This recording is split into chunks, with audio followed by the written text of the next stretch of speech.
নমস্কাৰ। হয়, আজি এক বিশেষ কথা আলোচনা কৰিব বিচাৰিছোঁ। আজি কিছুদিনৰ পৰা মই লক্ষ্য কৰি অহা অসমৰ এক বৈদ্যুতিন চেনেল এটাৰ এগৰাকী অতি জ্যেষ্ঠ সাংবাদিক তেখেতৰ দ্বাৰা দিনটোৰ অন্তত এটা অনুষ্ঠান পৰিৱেশিত হয়। তাত তেখেতৰ যি প্ৰকাশভংগী, সেই প্ৰকাশভংগী নিৰপেক্ষ যেন নালাগে। সেয়ে মোৰ মনত এই কথাখিনি আহি আছিল, গতিকে এইখিনি আপোনালোকৰ মাজলৈ আগবঢ়াব বিচাৰিলোঁ। পৰহি তেখেতৰ চেনেলতে তেখেতৰ দ্বাৰা পৰিৱেশিত অনুষ্ঠান এটা চালোঁ। তাত তেখেতে গৌৰৱ গগৈৰ মনোনয়ন পত্ৰ দাখিলৰ সময়ৰ কথা কৈছে। তেখেতে লাইনটোত কৈছে যে একাংশ সমৰ্থকক লৈ গৌৰৱ গগৈয়ে মনোনয়ন দাখিল কৰিলে।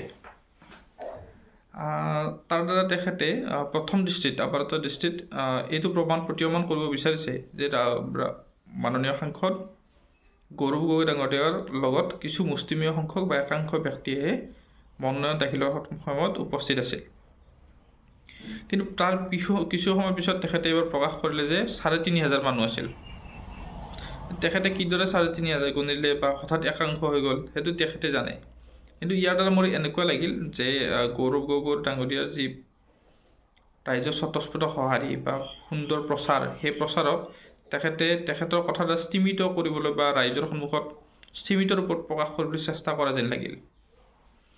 দ্বিতীয়তে তেখেতে অন্য এটা ক্ষেত্ৰত তেখেতে সংবাদ পৰিৱেশন কৰে প্ৰায় কংগ্ৰেছৰ ওপৰতে, কংগ্ৰেছৰ কি ড্ৰবেকছ আছে তাৰ ওপৰতে তেখেতে যেন অনুষ্ঠান পৰিৱেশন কৰে তেনে লাগিল। তাৰ কিছু সময়ৰ পিছত মই তেখেতৰ দ্বাৰা পৰিৱেশিত বাতৰি চালোঁ। তাত তেখেতে কৈছে যে লুৰিণজ্যোতি গগৈৰ কাষত নাই পৱন সিং ঘাটোৱাৰ। কিয় নাই? তেখেতে চোৱাই নাই যে পৱন সিং ঘাটোৱাৰ ডাঙৰীয়া আমাৰ চাহ জনগোষ্ঠী এজন বা অসমৰ এগৰাকী শক্তিশালী কংগ্ৰেছ নেতা।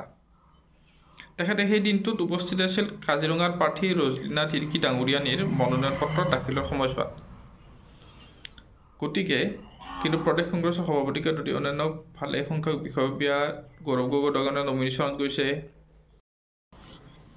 লুৰিণজ্যোতি গগৈ ডাঙৰীয়াৰ ডিব্ৰুগড়ৰ মিত্ৰজোঁটৰ প্ৰাৰ্থী লুৰিণজ্যোতি গগৈ ডাঙৰীয়াৰ সমৰ্থনত বা তেখেতৰ হৈ সেইদিনা মনোনয়ন পত্ৰ দাখিলৰ সময়ত হেজাৰ হেজাৰ মানুহে অংশগ্ৰহণ কৰিছিল। আৰু তাত কংগ্ৰেছ নেতা তথা প্ৰাক্তন বিধায়ক ৰাজু চাহু ডাঙৰীয়া, দুৰ্গা ভূমিজ ডাঙৰীয়া সম্বন্ধীয় কংগ্ৰেছ নেতৃবৰ্গ উপস্থিত আছিল।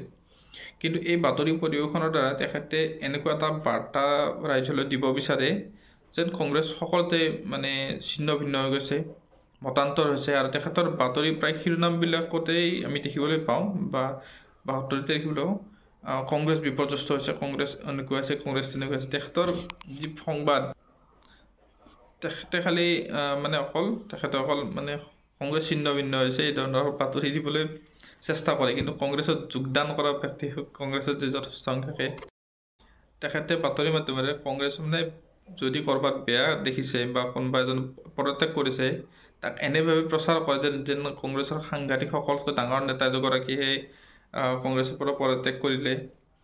কিন্তু ইয়াৰ বিপৰীতে যে কংগ্ৰেছত যথেষ্ট সংখ্যক ব্যক্তিয়ে যদি যোগদান কৰে সেইটো তেওঁ নেদেখুৱায়।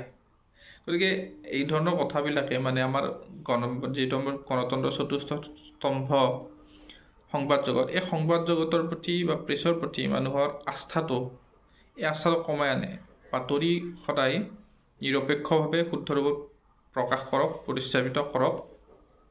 এই কংগ্ৰেছৰ বিৰুদ্ধে হ'ব পাৰে, বিজেপিৰ বিৰুদ্ধে হ'ব পাৰে, কিন্তু ৰাইজৰ পক্ষত থাকি আৰু নিৰপেক্ষভাৱে বাতৰিটো পৰিৱেশন কৰক। কোনো দলক সন্তুষ্ট কৰিবলৈ আপোনালোকে বাতৰি পৰিৱেশন কৰাটো উচিত নহয়।